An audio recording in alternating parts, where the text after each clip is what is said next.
Well, welcome today, everyone, to this HES Consortium webinar. We appreciate you being a part of this, either on demand or in person. We're very excited about this. This is a partner that we've had for a while now. David has been a friend of our group for a couple or 3 years. But David Houle is with BerryDunn Consulting. And they've got some really exciting things and timely things, I think, to share with us today about ERP and trying to give us some tips about making positive change when you're preparing for ERP moves and changes. So very excited to have you, David. David, it's great to have you with us, and Joseph. And I'm gonna just turn it over to David Houle with BerryDunn Consulting. Thank you, Keith.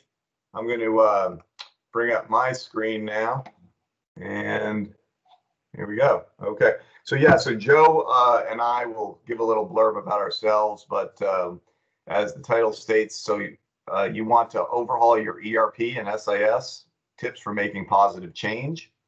And happy Friday, everybody. We hope you find this helpful, some of the topics we're going to discuss today, and we think it's very timely given recent announcements in the HES Consortium. So our objectives today are pretty straightforward, I think, and hopefully they resonate with those of you that listen to this webinar. We're going to talk about your data, the good, the bad, and the ugly. We're going to talk about understanding your current state and the people side of change. I'll tackle the first 3 topics, and then Joe will tackle risk and vendor management. And we really hope that, again, that you find these topics are resonating with you as you're thinking about ERP change within your institution. So takeaways. Let me start with, and we're going to talk about positive change, right? We're going to keep it positive, but I'm going to give you one thing to think about, and that is a Gartner study I read a while back that talked about 70% of ERP projects fail, according to Gartner. 70%. So that's a big, scary number. So there's obviously lots of room for improvement when thinking about ERP and how to successfully implement ERP projects. And what we hope you take away from this is it's ultimately the technology is just one very small but important but small component of the overall strategy for successful implementation. And we're going to talk about other things besides the technology itself that you really need to be thinking about. And we hope that you gain an understanding of some of these tactics. We're going to share some lessons learned for success, and we're going to hopefully prepare your institution to expect the unexpected.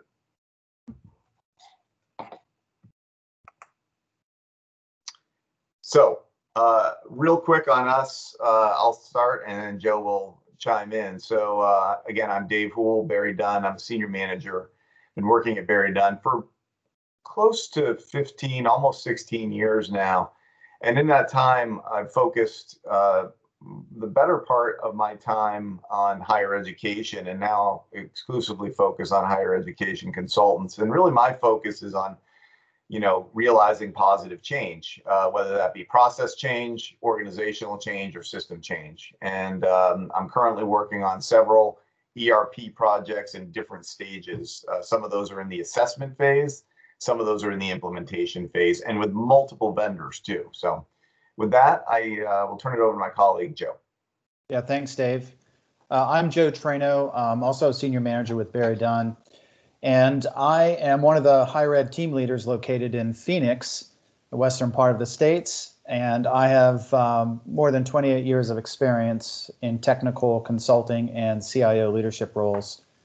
I focus exclusively on higher ed, and I am helping colleges and universities find solutions to really position themselves for success. And that includes assessment work, ERP selection, administrative type of projects.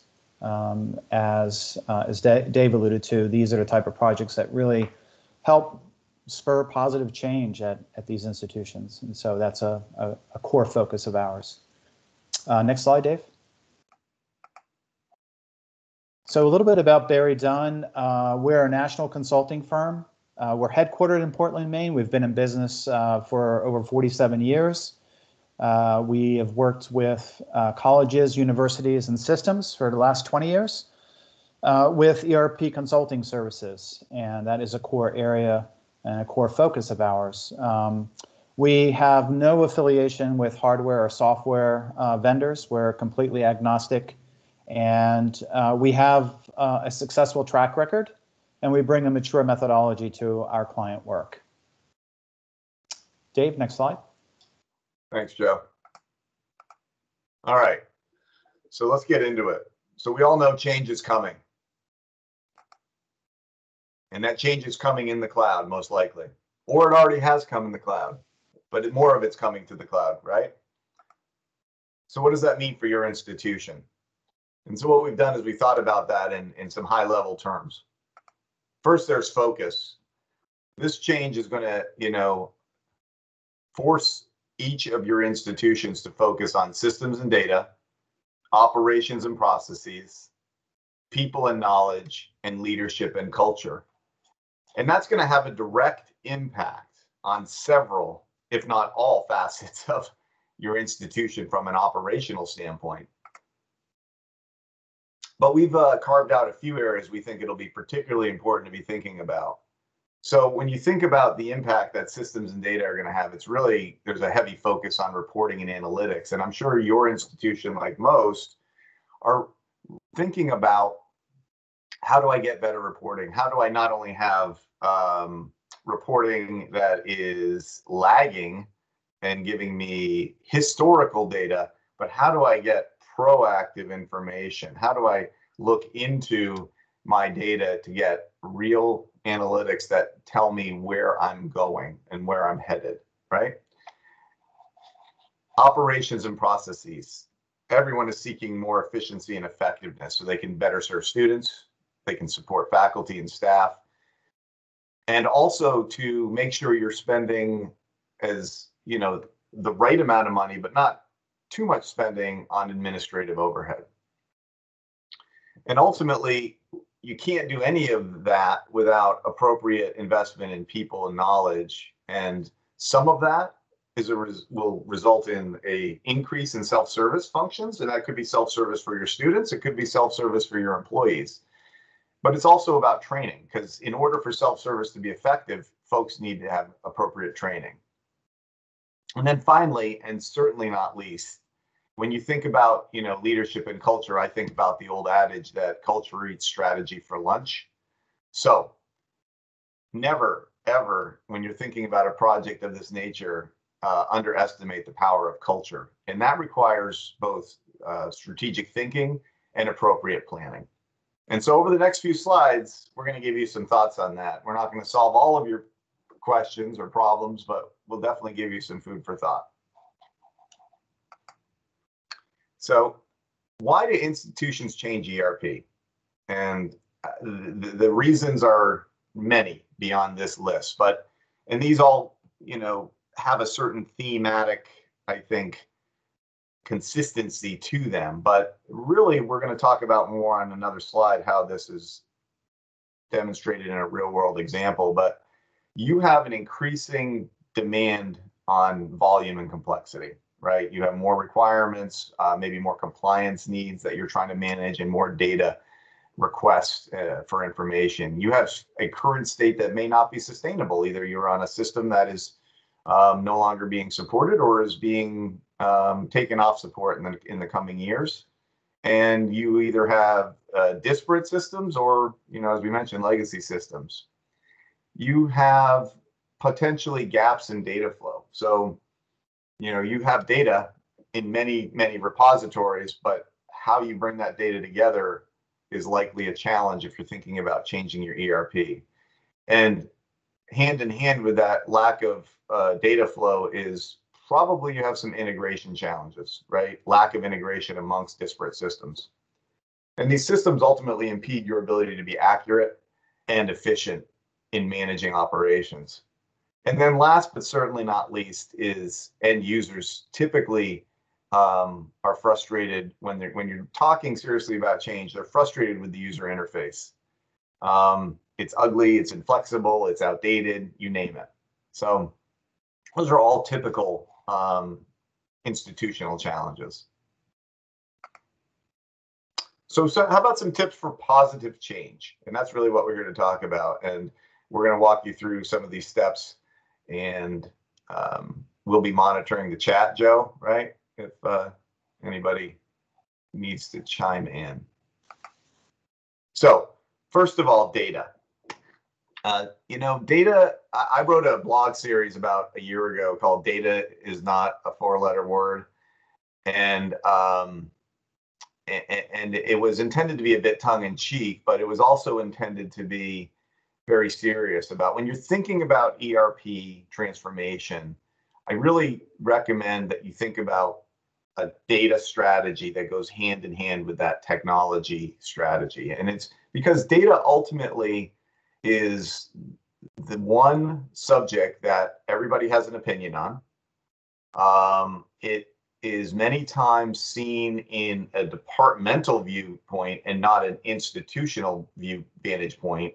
And it's something that you really want to get a handle on before you try to implement the new system, because you're going to still have questions and push and pull even when you're implementing the new system. So having a robust data governance strategy is a very important, I think, approach to looking at ERP and embracing ERP transformation. Leverage the asset. If you're going to consider data as an institutional asset, then you need to leverage that asset. So what does that really mean in terms of real world, right? So what I have here is, and be patient because this is going to take several slides to build this story, but this is an example of work that we did with a client who wanted to really look at the entire ecosystem. Now, this ecosystem is particular to HR, right? So we looked at the HR lifecycle, but you could do this exact same analysis with the financial lifecycle or the student lifecycle, and in fact, we have, but we decided to use this one as an example. So what you have here is starting in about the 11 o'clock hour. You start with recruiting, hiring, and employee onboarding, right? And you go in a clockwise fashion to understand the HR lifecycle. So then we have, in this particular instance, they had Banner HR as their primary system. But then, as we started to peel back the onion, we realized they had a whole set of either ancillary systems or maybe access databases or paper documentation within each one of these components of the life cycle.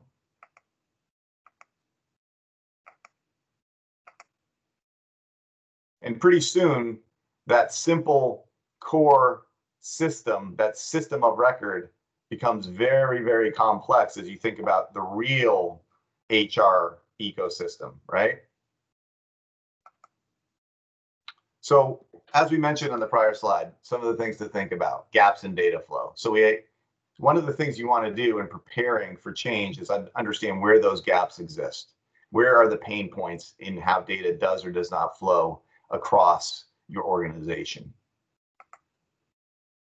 Identify those disparate systems and be well aware of them before engaging the ERP vendor for implementation. Know your current state well so you understand where your pain points are. And understand how those pain points came to be, because that may inform some of the cultural particularities about your organization. Integration. I'm sure if you haven't done this yet, if you do this type of mapping, you'll see that you have a lot of unconnected systems. And again, challenging volume and complexity is going to be difficult when you have an ever-increasing ecosystem of disparate systems. And ultimately, having lots of unconnected systems inherently will impede accuracy and efficiency of your organization. So by collecting this information, thinking through it, it'll put you in a much better position to be prepared for the type of change, not only that the vendor is recommending, but understanding where you as an institution want to go and where you want to focus your energy. Another example of understanding the current state is process mapping. And this is we've redacted this from a client example. This is the biweekly schedule of duties for executing payroll. And, you can use this example for any number of different mapping exercises. And so some people say, well, why bother with the current state? We're going to change systems. All I care about is the future state. By going through this exercise, you're really helping people understand how things came to be the way they are. And what that does is it starts a conversation. Number one, it starts a conversation to go, I didn't realize we did it that way. And number two, then they start to question those, like, well, why do we do it that way? And why can't we do it better? And number three, then that leads to a discussion around, well, gosh, if we can do it better, wouldn't that be easier for all of us? So it starts to get the change management in motion. And that's some of the value. It also provides your institution with a much better position to be in when the vendor comes in to say, here's where we're at. We know this isn't perfect. We don't want to repeat this, right? So those are some of the reasons why it's important to do some level of current state mapping across the organization prior to engaging the vendor.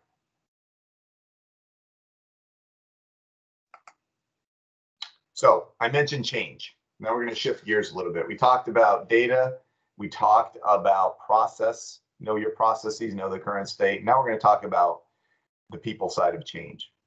And this is a diagram, an exhibit, if you will, from ProSci. ProSci is an internationally known organization that has developed a organizational change management methodology. And they have been used in higher ed, they've been used in healthcare, they've been used in Fortune 500, you name it, in industry, globally, they've been used. And the emphasis here is on the people side of change. And what I want to do is emphasize, you see the arrow across the top says technical side. That's the project management, right? That's the implementation of a system side of change. And everybody knows, if you've been involved in any project, you have a project manager and you have a vendor and you're trying to design, develop, and deliver a new system. And until recently, I think there was less emphasis on the bottom arrow, which is the people side of change. Yet, if you don't have that people side of change synced up with your technical side, it's very, very hard ultimately to get to a successful implementation where you have people embrace the new system. They adopt to the process changes that you seek, and they use the system effectively to reduce inefficiency. All of those factors are critical to think about so that you are, as an institution, are planning to embrace and plan and execute on the people side of change just as much as you are on the technical side of change.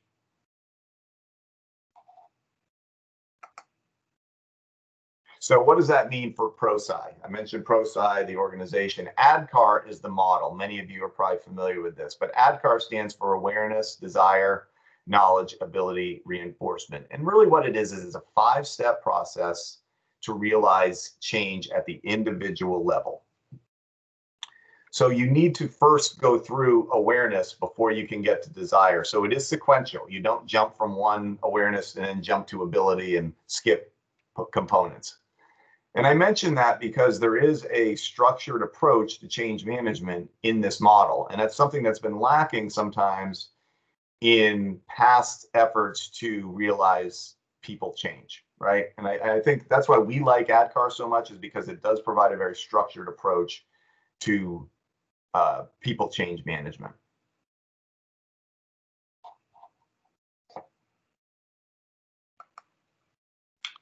So again, what does that look like for in reality? So as the individual goes through the change components, ADKAR, the awareness, desire, knowledge, ability, reinforcement, there's several planning steps that you go through.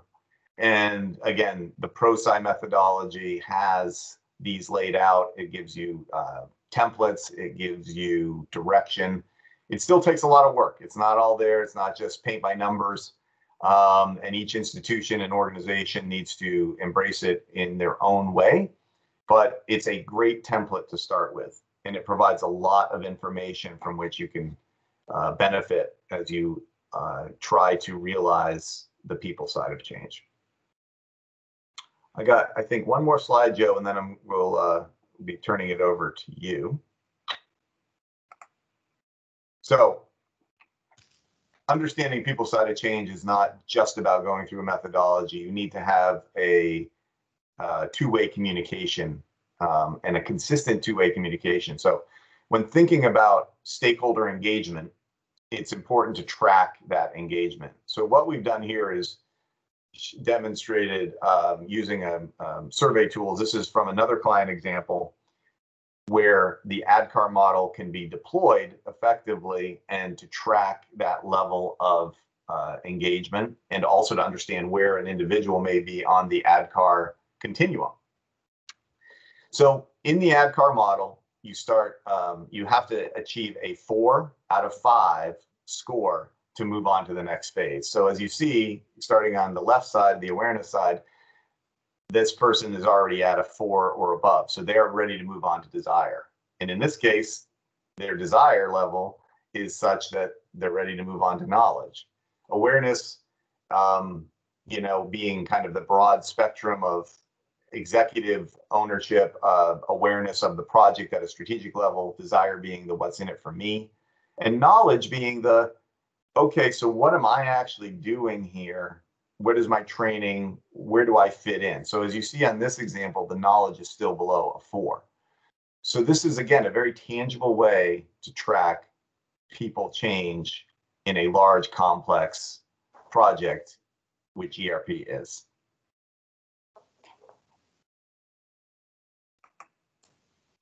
So I think, Joe, did we have anybody? I don't know if we have anybody on the line at the moment, but maybe you and I can just kind of talk about this for a minute as we transition. Dave, actually, we have Tabitha. We have one person here. Oh, great. Great. So Tabitha, you know, if you're willing to give some thought to this question and post your response in the chat, we would appreciate it. And the question is, what do you think is the biggest challenge at your institution to realizing successful system change? And we have culture listed, operations, other, and technology. And Dave, you and I can talk a little bit about this as Tabitha is typing. And you know, in my experience, I would say, you know, resistance to change is probably one of the biggest things I've seen in higher ed institutions when it comes to significant change, such as an ERP transformation. Most institutions have been on their ERPs or homegrown systems for 15, 20 years. And it's difficult to accept that you're going to move to something different. And that change is impactful to really adopting a new system and really getting you know, faculty, staff involved, engaged. And as Dave shared, the ADKAR methodology really you know, having a desire for something new, something better, more efficient, more effective. And I think I would just end by saying, if you can answer the why and also provide what's in it for me, if you can provide those to faculty, staff, and other stakeholders in a transformation project such as this, I think that really helps with people's understanding of why you're going through this major project and really what the impact's going to be to them and what the benefit is going to be, whether it's a better interface, fewer steps to accomplish a task, for example. And so I would just, you know, I would share that just from my experience. I've been through a number of these implementations, and that seems to be the greatest resistance that I see. So Tabitha provided a response in chat. she says that she has to drop shortly, but she's interested specifically on cultural change. And Dave, you mentioned the famous quote about culture eating strategy for lunch. I don't know if you want to share a little bit more about culture, but certainly, what I shared goes to a little bit to culture, and that Right. a lot of cultures in higher ed are resistant to the change. But maybe, do you have any thoughts on? Yeah, in case Tabitha isn't here for the end, our wrap-up slide, I'll just jump over to. I won't show it, but I'll just say real quick. One of our takeaways is to leverage your strengths as an institution. So knowing your culture and where your strengths are and weaknesses will help you, kind of address some of those cultural barriers. I think, Joe, you kind of summed it up pretty well when you talked about, if people have been doing something for 20 years, it kind of goes back to the devil, as opposed to, so no matter how much you complain about that current system, you're probably, at least what you're dealing with on a daily basis. So it's really that resistance to change becomes real. People get excited at the beginning because they see new bells and whistles and, ooh, look at that user interface. But then the reality sets in like, oh gosh, we got to change all our processes. And so really, understanding that there's going to be euphoria followed by disillusionment, and getting ahead of that as an institution, I think is critical to being proactively managing change as opposed to reacting to change. And then the other piece, I think, Tabitha, is one thing we're going to talk about a few times throughout this and hopefully emphasizes the fact that project management needs to be combined and integrated with change management. So don't have a group of folks running with the project management and a group of folks running with the change management and not let them integrate their thinking. You really want to have those two working hand in hand throughout the engagement. Yeah, that's a great point, Dave. And Tabitha, since you have to drop early, Keith informed us that this recording will be available on the HES website at some point. So please check back for some additional information. And thank you for joining us today. We appreciate that. All right. So why don't we move on to the next topic, which is really vendor management. And,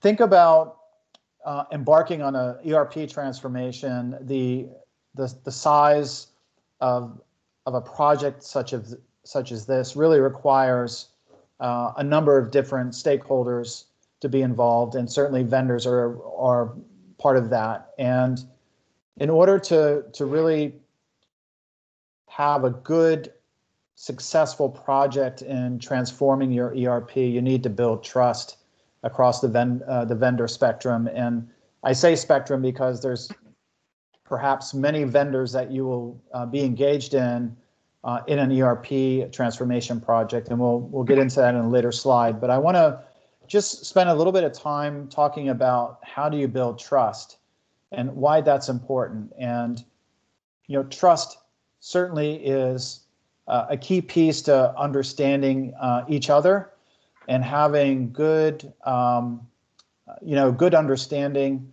as well as expectations across the board when it comes to interaction, planning, communication, and being able to have open communication with a vendor if a particular milestone is not met is really key to being open to having that tough conversation if it's needed. And having a strong trust relationship with any of the vendors is important. And as I mentioned, not meeting a milestone, certainly addressing issues immediately in a project such as this scope and size of an ERP transformation is really critical. And you won't be able to do that unless you have a good trusting relationship with your vendors. And it's even more important in a software as a service. So if you're looking at a cloud-based ERP solution, it's even more critical that you establish strong, trusting relationships with your vendors at the beginning and not at go live. And so this provides really a framework for being able to hold vendors accountable to what they said they would do and what the contracts and the agreements say they'll deliver, and also being open and comfortable to provide feedback directly to a vendor, non-confrontational way, but also having it be presented in a way that's productive. And it really boils down to having that vendor be on your side, be a part of a collaborative team committed to the success of that project, and that has to be part of trust. And so that's why it's critical really to build that trust at the beginning. And these points here, I think, are really supportive of helping build that trust as you go through a transformation project as this. Collaboration is key, and being able to hold each other accountable, and it works both ways. Teamwork is so critical in a project such as this that, as you all know, it's a multi-year step and process in transforming your ERP. Next slide, Dave.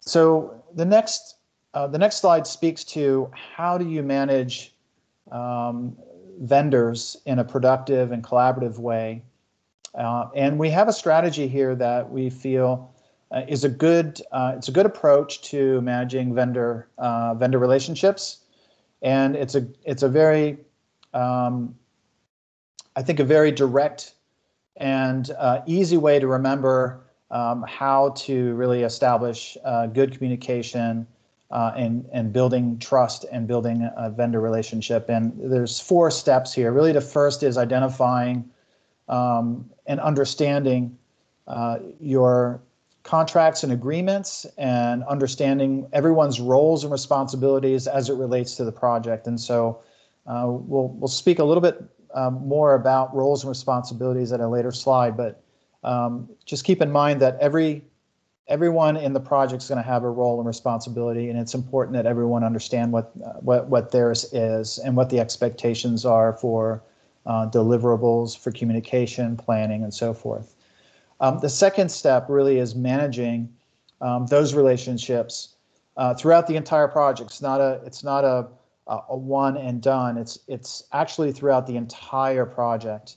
And it starts well before go live. It's not something that starts at go live or once a particular milestone is met.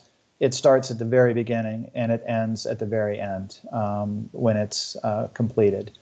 And that's really important. Holding people accountable, especially on the vendor side, but more importantly, ensuring that you're holding your staff and stakeholders accountable at the institution side as well, because it takes both sides really to be on target to have a successful transformation. The third task is monitoring and conducting regular check-ins to ensure that the project's on track, that if adjustments are needed, that you are being proactive and looking ahead and understanding potential impacts to the schedule or to individuals or to milestones. And that's going to be really important, especially if you have a contract with agreements, milestones that need to be met at particular times, and if there's any issues, what the impact is to the vendor as well as the project. And then finally, step 4 is really reporting on that progress and monitoring the project as a whole and providing updates and status to senior leadership at your institution. But also it's an opportunity to really provide feedback to stakeholders, project team members, as well as vendors. And next slide, Dave.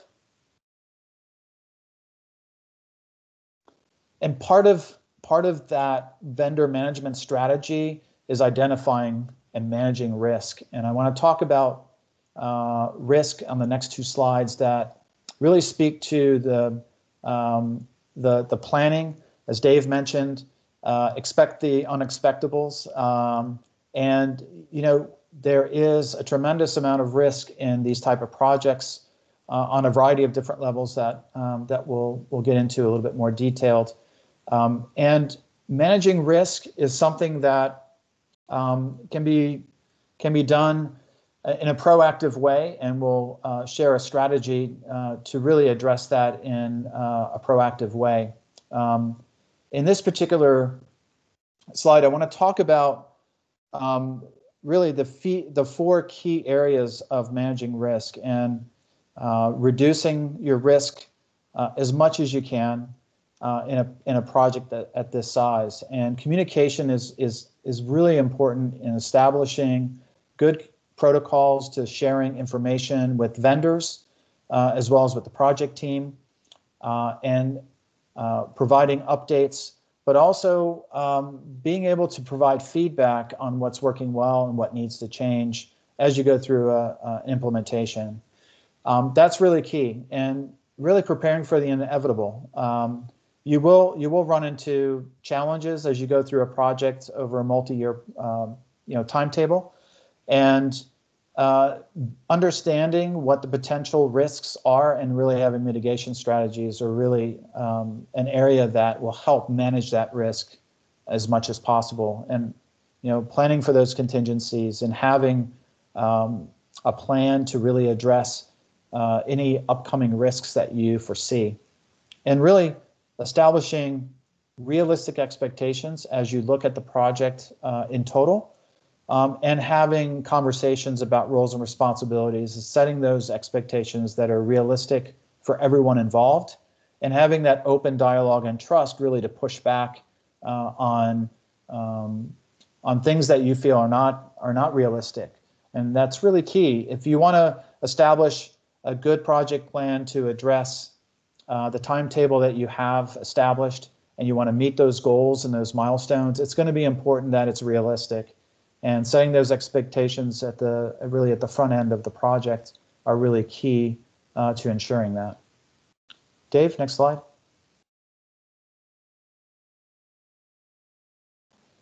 So as you look to manage risk, I wanted to share a project risk lifecycle to consider using.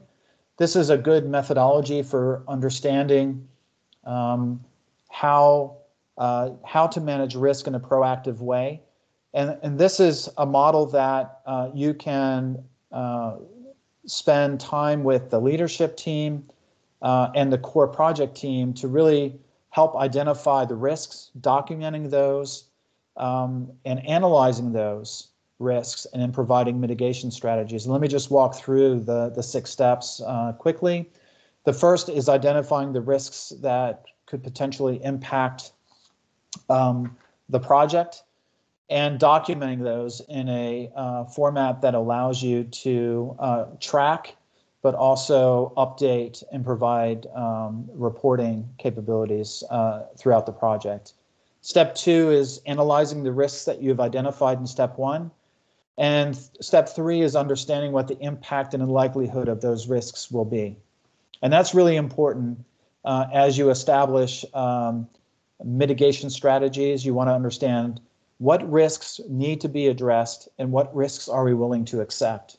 And that's going to be important if as you can imagine, you may come up with quite a few risks. You need to prioritize those mitigation strategies. Step 4 is that identifying those mitigations. And then 5 is implementing the strategies as those risks become apparent throughout the project lifecycle. And then step 6 is measuring those outcomes. How successful were we in mitigating that risk?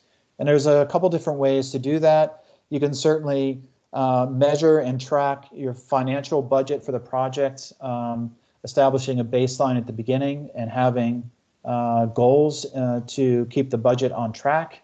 And certainly, as we'll spend a little bit of time reviewing, financial impact in a project this size is a high likelihood potential risk, and that's something that you want to maintain and monitor.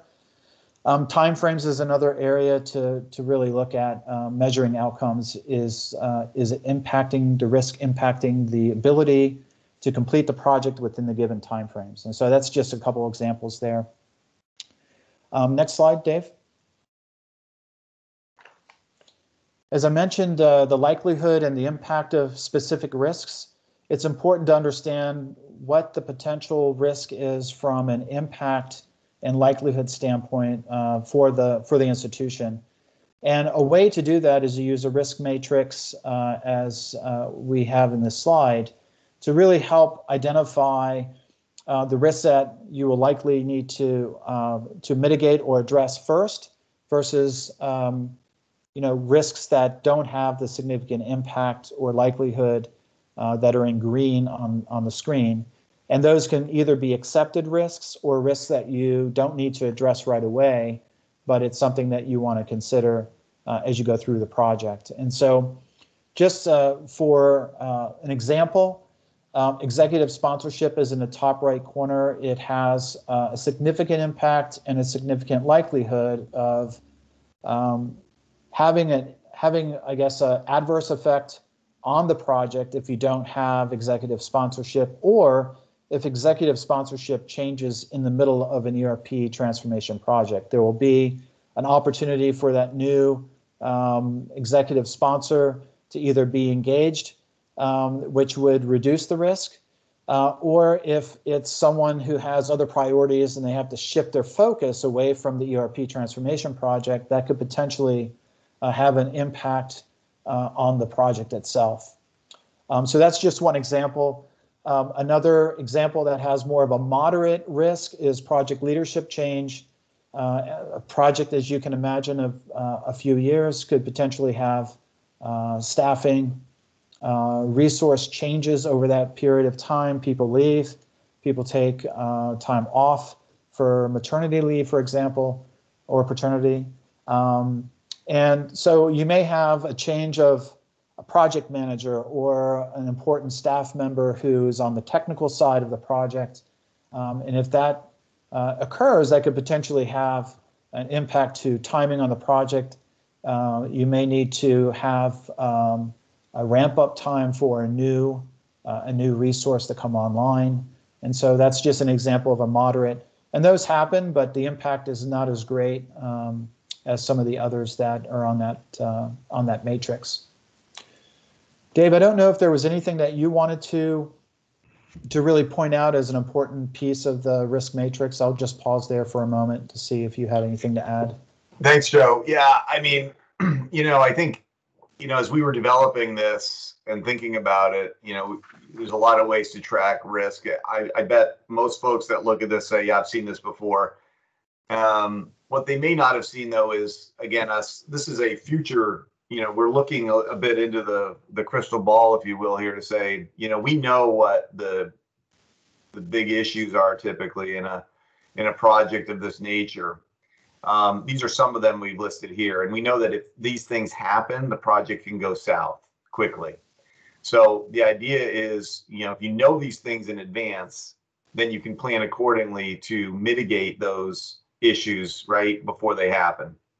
And so it's a little bit unconventional, maybe, of a way to look at risk management using this, this framework, but we think it's really, the important thing is to be thinking about those hits that the project can take before they happen, so that you're better prepared. And then one thing that isn't mentioned here directly, but I think is also important, and you talked about it, Joe, with funding, is contingency planning. And I mean that around, having management contingencies in your budget. So if the plan is to give, $10 million to the vendor, that's the contract to implement and operate the software over the next 5 years, then don't go into the project thinking you're only going to spend $10 million. At least, if possible, and I know it's easy to say this, it's harder to do it, but 20 to 50% contingency is really the minimum, and depending on scale of project, is really what you want to be going into a project of this magnitude with, and even more if you can do it. That doesn't mean you're obligated to spend those funds, but by having contingency available, you're better positioned when things go sideways to be in a position to keep the project moving forward. And I think that's something to think about as well. Yeah, thanks, Dave. Let's move to the next slide. So we've talked about vendor management. We've talked about risk management.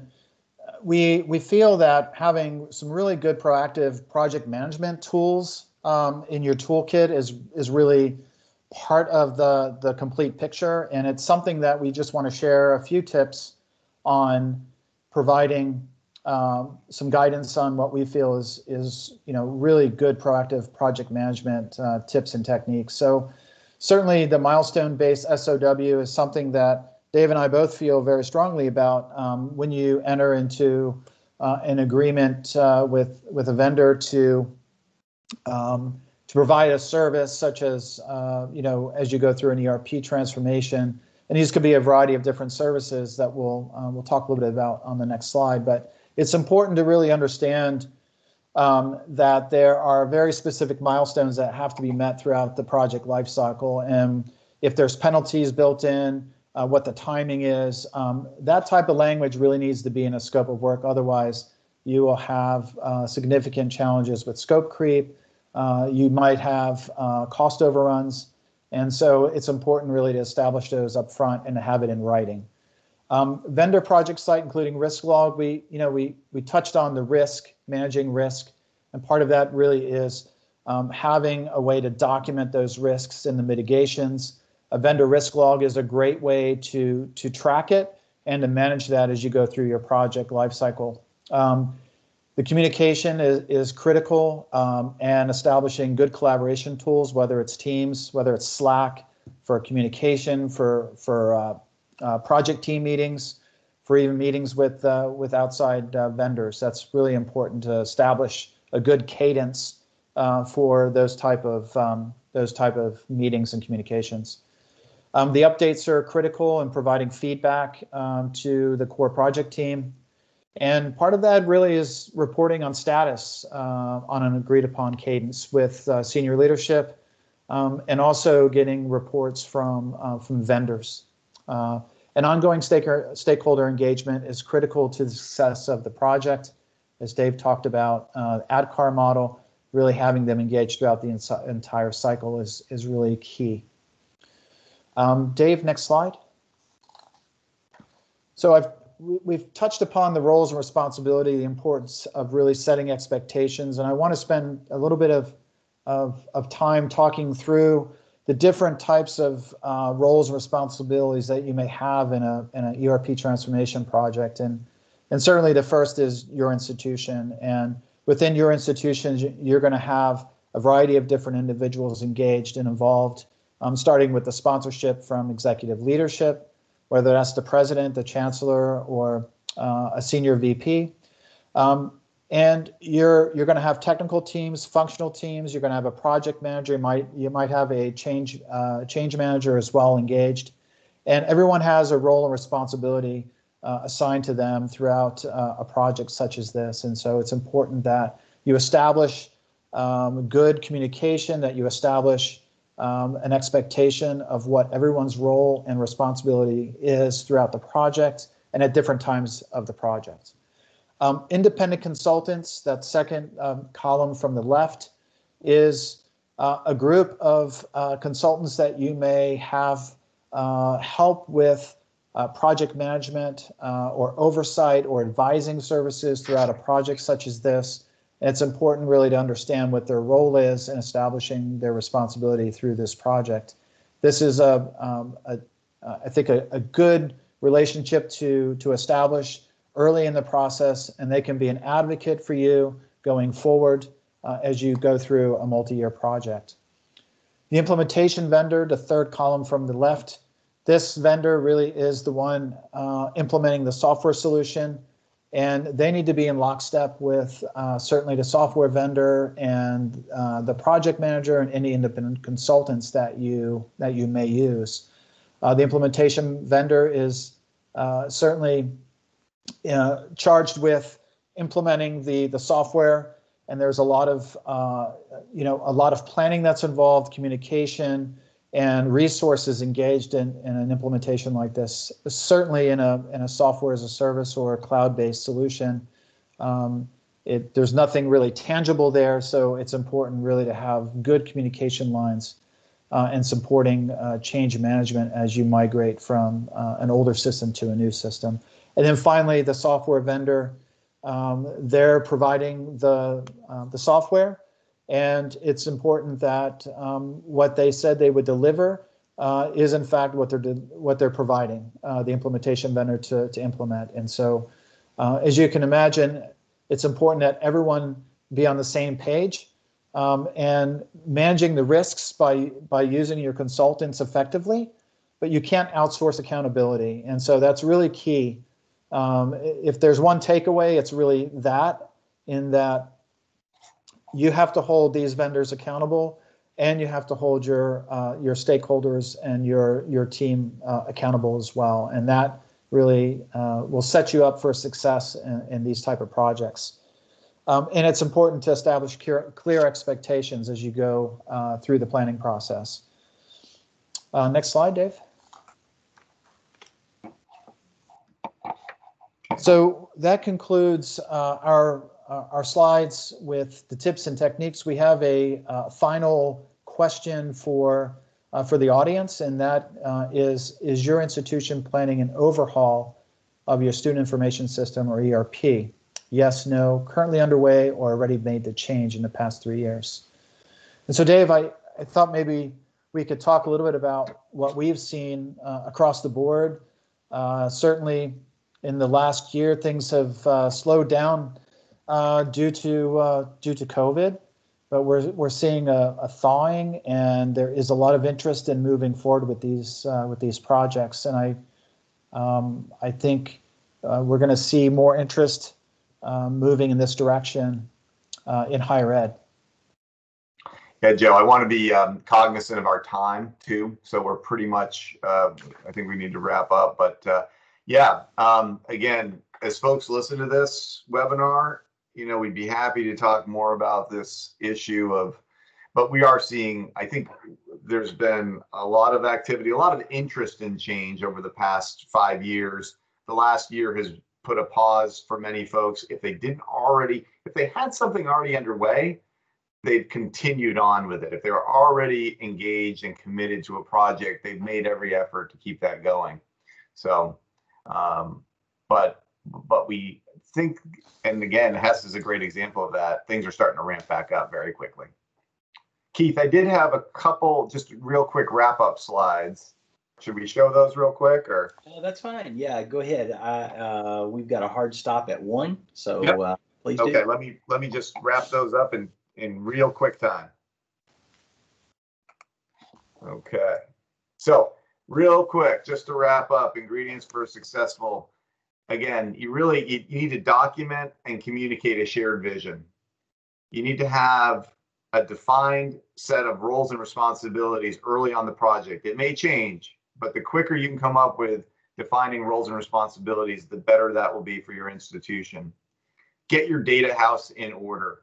Make that a central part of your strategy, knowing that you're going to need that data house in order to migrate data and be successful with the implementation. Executive sponsorship, you need to get that set up early and gain executive buy-in, clearly, to get approval for a project of this magnitude, but then you need to have and promote active sponsorship throughout the project.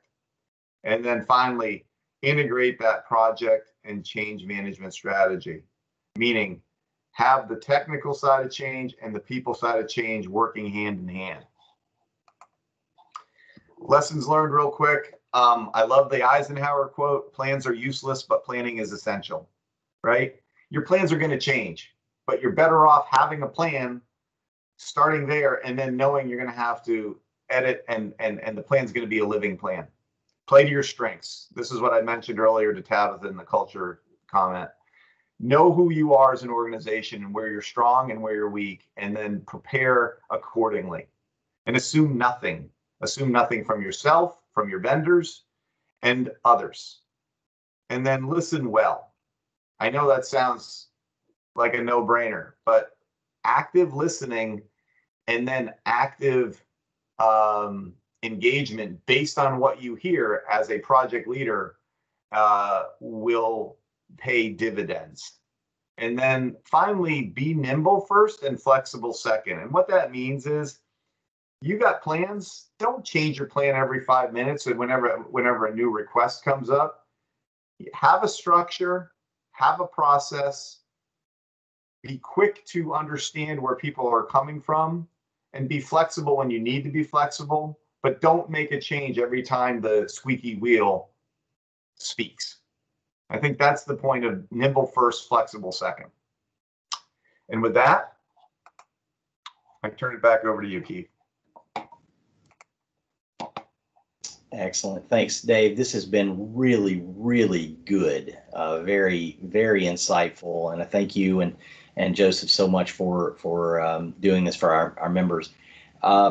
If you've got any questions, I know that David and Joseph are available for your follow-ups, and I'm sure they'd love to hear from you. But this was so timely in the process because we've got so many institutions looking at moving into the collective program and looking at the not only looking for ERP but SIS, student financial aid, some CRM projects out there, and I know you work with all of those. So thank you so much, and thank you all for being a part of this and watching this video. And we hope you have a great day. Thanks so much for watching. Thank you, and take care. Thank you.